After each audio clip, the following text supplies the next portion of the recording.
En el territorio que actualmente conocemos como los Estados Unidos de Norteamérica, estaban presentes en la segunda mitad del 1700 los franceses, los españoles y los ingleses. Los ingleses tenían dividida su colonia en 3 estados que presentaban respecto a las otras colonias condiciones favorables de gran crecimiento social. Esto gracias a la gran disponibilidad de extensiones de tierra y de las riquezas presentes en la zona. Por estas razones, el crecimiento demográfico estaba acelerado, en especial desde Gran Bretaña, por los bajos costos de estas tierras. Todas las colonias podían producir, pero únicamente podían comercializar sus productos con la madre patria, Inglaterra, quien a su vez revendía los bienes. De esta manera existía un equilibrio entre las fuerzas. Todo inició a cambiar luego que Inglaterra entró en crisis después de la Guerra de los 7 años. Su parlamento en Londres aprobó 2 normas ingratas para los colonos: la ley del azúcar y la ley del pollo. La primera con los fines de aumentar las tasas anteriores y la segunda para crear tasas a los libros y a los periódicos. Además, respondieron negativamente a las solicitudes de los colonos de expandirse. Todo esto creó una serie de sinsabores que afectaron las relaciones con la madre patria, aunque luego lograron limar las asperezas. Lo que hizo cambiar drásticamente la situación fueron las ambiciones de algunos pequeños gobiernos locales de parte del gobierno inglés.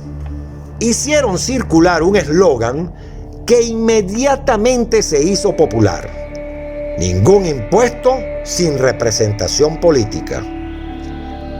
Esto con la finalidad de conseguir que los delegados coloniales pudieran ser elegidos para formar parte del poder legislativo que se ejercía desde la madre patria.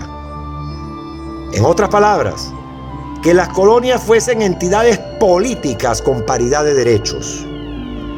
A todo esto le siguió un movimiento de protesta antiimpuestos que se agravó después de la masacre de Boston, donde las tropas inglesas dispararon a mansalva y mataron a 5 militantes. El primer episodio violento por parte de los manifestantes ocurrió cuando abordaron uno de los barcos del monopolio comercial que tenía la Compañía de Indias, botando toda su carga al mar. Inglaterra reaccionó cerrando el puerto de Boston, lo que agudizó las protestas hasta originar que se reuniera el primer Congreso Continental de Filadelfia, en el que los colonos decidieron clausurar todas las actividades comerciales con Gran Bretaña.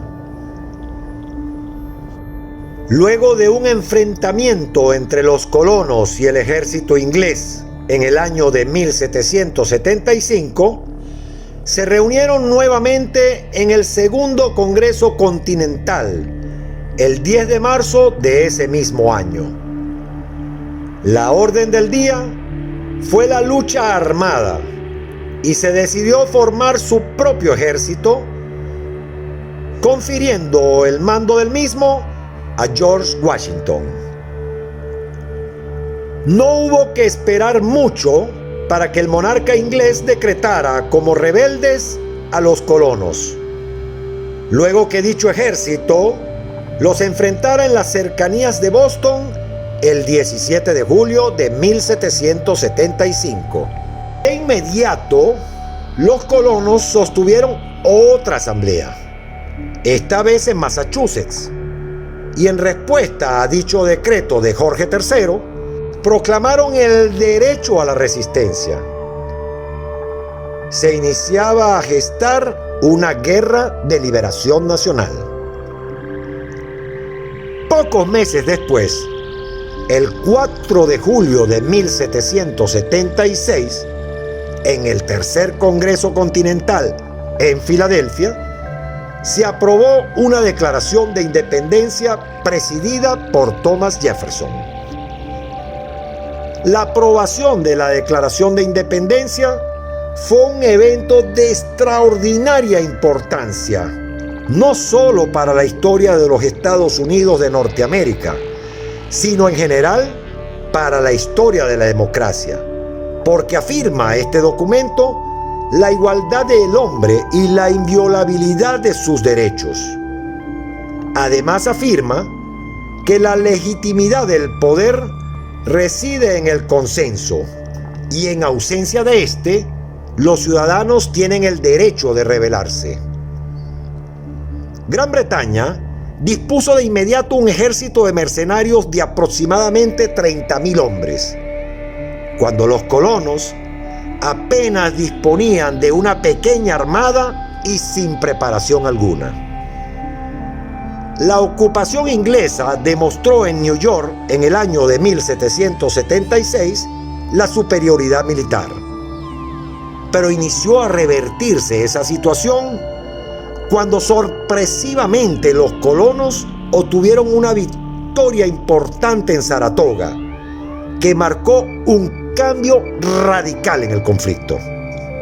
Esto debido al apoyo de las grandes potencias europeas que iniciaban a ayudarlos, ingresando a la contienda militar la Francia de Luis XVI, España y las Provincias Unidas, convirtiéndose en un conflicto internacional, ya que se iniciaban batallas en otros puntos lejanos, tales como en las Antillas, en el Caribe y en la India, entre otros.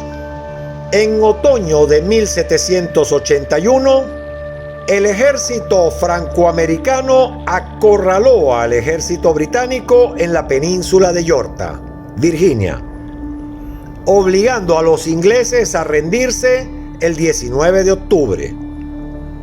Suscribiendo el 3 de septiembre de 1783 el documento definitivo de las concesiones efectuadas a España, Francia y las Provincias Unidas.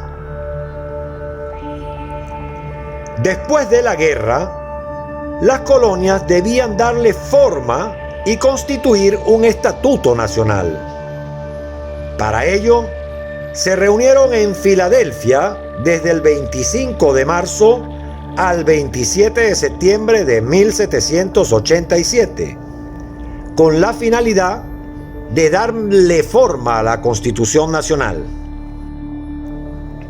En el debate se formaron dos grupos: el federalista, que quería otorgarle poder total a un gobierno central, y el antifederalista, que tenía temor que un poder central sofocaría la libertad de cada estado. Se acordó entonces una constitución con absoluta libertad legislativa para cada estado, y le entregaba al gobierno central la política exterior y la militar. La república asumía una forma presidencialista con poder legislativo bicameral.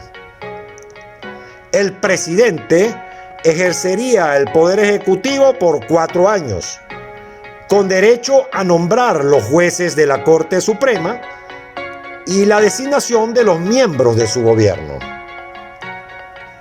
Inicialmente, el derecho a votar era exclusivo de los hombres.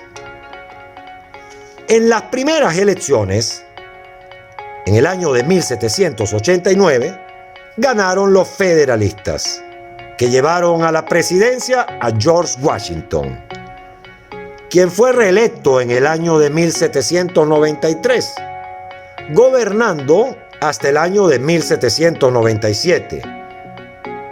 Este pasó a la historia como el primer presidente electo democráticamente de los Estados Unidos de Norteamérica.